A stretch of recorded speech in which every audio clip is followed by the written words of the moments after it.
This is unit number 1.5 in the solar PV installer technicians course. So electric power system is a system of various electrical components interconnected to generate, transfer and utilize electric power. Means the power system that is dealing with generation of electric power, then transmission of electric power, then utilization or the consumption of electric power. So if the system supplies power to homes and industries in a region, okay, means there is a system, a load is there, okay, generation is there. Okay, so that area we call as a grid. This grid is interconnection of these elements for generation, for transmission, or for distribution. This forms a grid. So grid is divided into following sections. So first one is a centralized grid. Okay, sorry, centralized generator. So the generators that supply the power. So usually they are very large scale generators and they are located at a distance far away from the consumption. So consumption we call it as a load. Load is where the power has been consumed. So there is a distance, large distance between generation and consumption in case of centralized generators. So to transfer the power from the generating area to the load, we need transmission lines. Because the transmission line, they carry the power from the generating station to the load, and this transmission takes place at very high voltage. Okay, next there are substations where high voltage electricity is converted into low voltage electricity, because high voltage that we are not able to utilize at the load centers, the voltage level is low there, so we need to reduce the voltage level. Next there are distribution lines. These distribution lines feed the lower voltage electricity to nearby homes and industries. Now one more thing is addressed here, distributed generation. The distributed generation is located at or near the load. Because so our this course of solar PV installer, so the rooftop solar PV installation, all these are a part of distributed generation. So distributed generation is usually at a low power level, and they use commonly they use renewable source, and very common resource is the solar energy. So distributed generation, these points can be connected to the distribution line of the utility. That means we can supply the electricity, the generated electricity to the grid, or it can provide power to a standalone load. Okay, means the load that is not connected to the grid. In that case, solar panel is there. In this case, solar panel, otherwise any type of distributed generation, it is providing power to the load. So the diagram of a grid is shown here. Generation is there. After generation, there is a transmission over long distance. There are transmission towers, then substation that is lowering the voltage, and then there is a load. So load can be domestic, load can be industrial load. So domestic load, that is usually very less. Because the smaller electrical power systems are generally found in residential and commercial buildings, small industries and hospitals. So this system usually rely on three-phase AC power, which is considered as a standard for transmission and dissemination of large-scale power over the world. Means usually we are transmitting the three-phase AC power. Okay, then apart from these, some other type of power systems are used for aircraft or the electric rail system and automobiles. Okay, so they use specialized type of power system. There's something like for railways we are using DC. Okay, so and that is at high voltage, 25 kV. So they are specialized power systems. Then the components of electric power system. So first one is supply, then load, conductors, capacitor and reactors, power electronics, protective devices, and supervisory control and data acquisition. In short, we call it as SCADA system. So we will cover each of them one by one. So supply. The electric power system may utilize one or more than one sources of power to generate electricity. So DC power is mainly supplied by batteries, by solar cells and fuel cells. Means these are the sources. The supply, these are the sources, and they are generating power. So our solar cell provide DC. Battery, they also store and give electricity in the form of DC. The AC power is usually supplied with the help of turbo generator. This is the AC generator. There are several techniques used to spin the rotor of the turbine, because when the rotor is spinning, only then the flux linkage is changing, and due to electromagnetic induction, the EMF is generated. In case of a hydropower plant, the water flow that is causing the movement of turbine, and that is spinning the rotor. In case of a thermal and nuclear power plant, the steam that is produced and that is rotating the turbine, and it is spinning the rotor.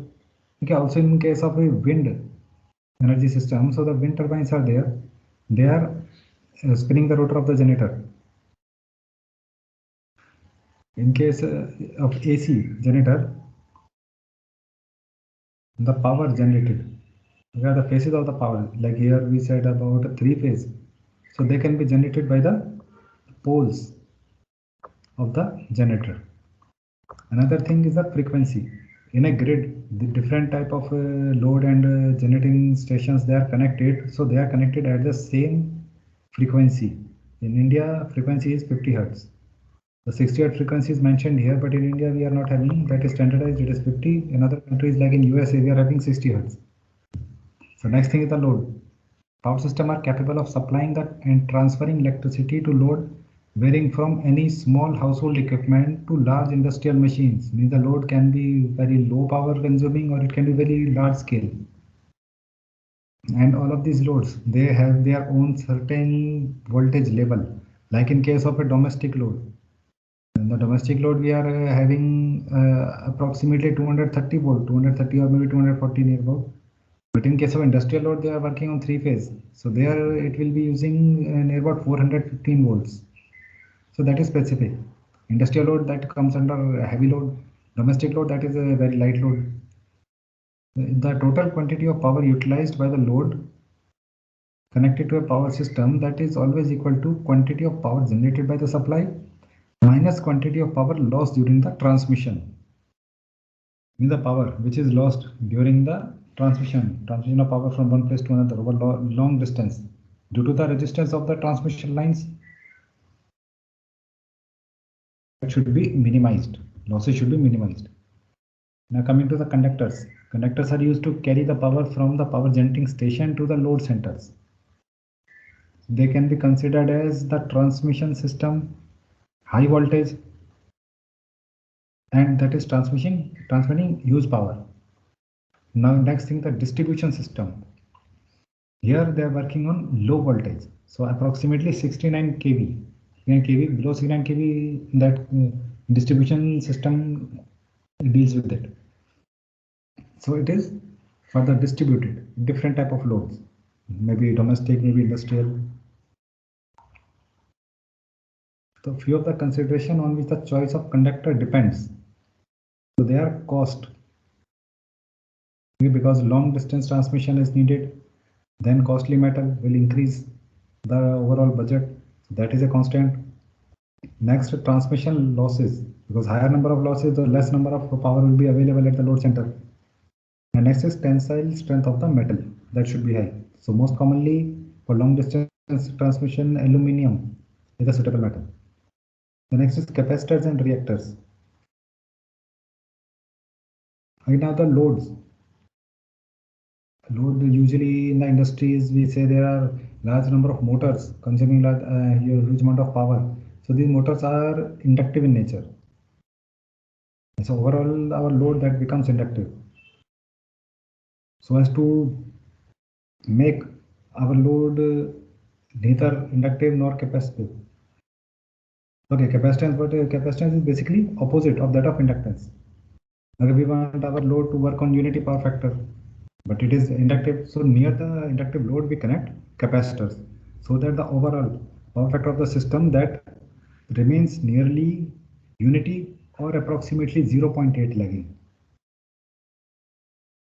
So reactors, so in case, well, although the load is inductive, but in case if the load is capacitive, in that case we will be using reactors. now coming next to the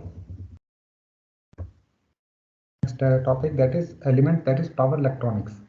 So power electronics section deals with semiconductor devices, and they are working on very high power level. So power and electronics. So common type of operations or the task performed by the power electronic devices, they are rectification. Rectifier is basically what it is: conversion of AC power into DC power. So for the system where DC is being transmitted, in case of DC transmission, voltage level that is also high.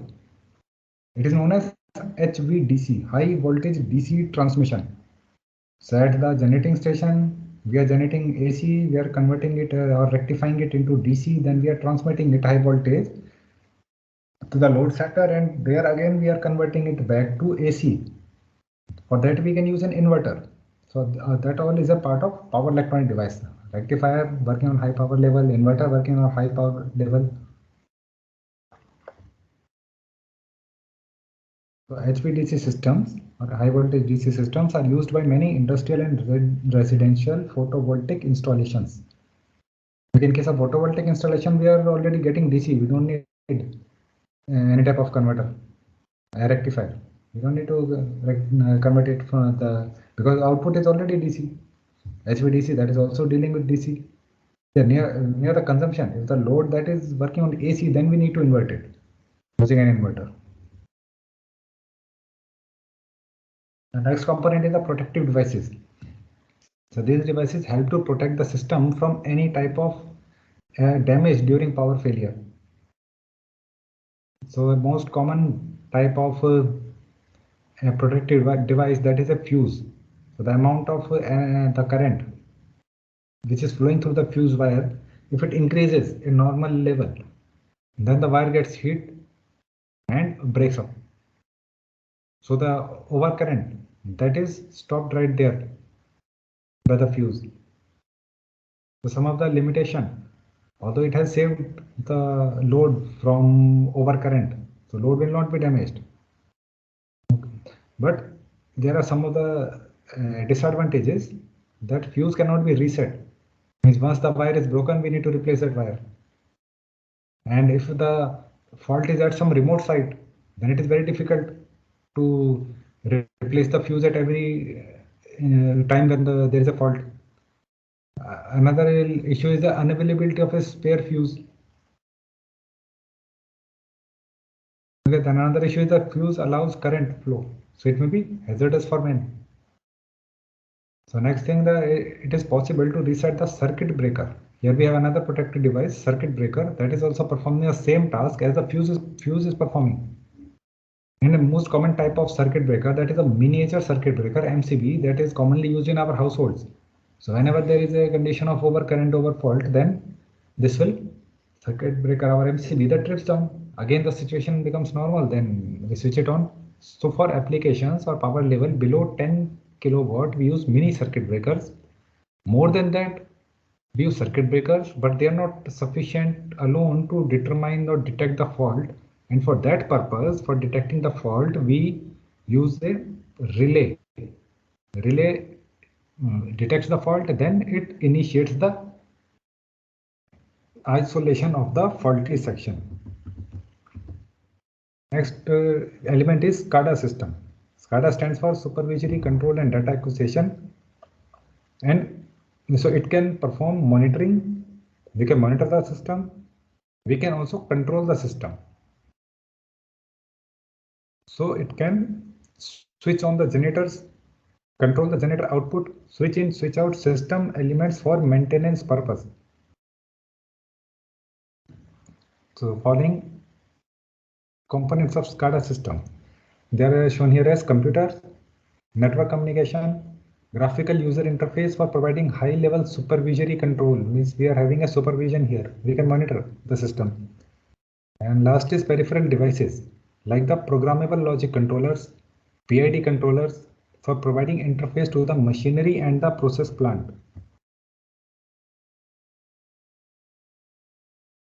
Type of power system. So it can be considered as categorized as residential power system and commercial power system. So residential power system, that is very low power level system. You're working on less single phase voltage. And commercial power system, they deal with high power consumption. Because the consumption there, that is much higher as compared with a residential area. Here in the diagram we can see the different components like the generation at the power station, then power transformer, then transmission network. From there the voltage is stepped down, sent to the distribution system. From there distribution system, it has distributed low power level single phase power to the residential consumer, 3-phase to the industry, heavy industry. That is where most of the power is being consumed in the industrial sector. Residential sector doesn't consume much power. So some of the characteristics of residential and commercial power systems. So residential power system. So about residential power system, they receive electricity from the distribution lines having low voltage that run past the dwelling. Operating voltage range between 110 and 260. Most commonly 230 to 240. That is the most probable voltage which we are getting at our households. The majority of residential wiring are single phase. Yes, single phase wirings. Okay, some appliances. Okay, they consume higher power, like the air conditioner. Okay, refrigerators. They can use two-phase circuit with up to 240 volts. The residual current devices are installed. These are for the protection. Okay, on the appliance circuit as well as on the lighting circuit. So wiring is usually hidden from users within the wall and attic crawl spaces. The protective earth are run in combination with the lighting circuit, allowing the metallic lamp holders to be grounded. Why grounding is needed? For protection reasons. The current should not leak. It will go to the ground in case if it is leaking. So the operator, that is safe. So in incorporating micro generators, means very small scale power generation, and that is where our rooftop solar panel installation comes. Micro generator. Next is the commercial power system. So high-rise buildings and shopping centers, they require much larger power than the residential areas. So larger commercial installations, they require well-ordered systems of sub-panels, which are separated from the main distribution board. The wiring uses 3-phase design. So these are differences. In the domestic we saw about single phase, here we are seeing 3-phase. Commercial wiring has a higher level of insulation. So that is TTHT, thermoplastic high heat resistant, nylon coated, to protect electric wiring from corrosive glasses and liquids. The HVAC unit connected to it must be adequately supplied. HVAC, that is for heating, ventilation and air conditioning. In the large buildings, we install HVAC systems.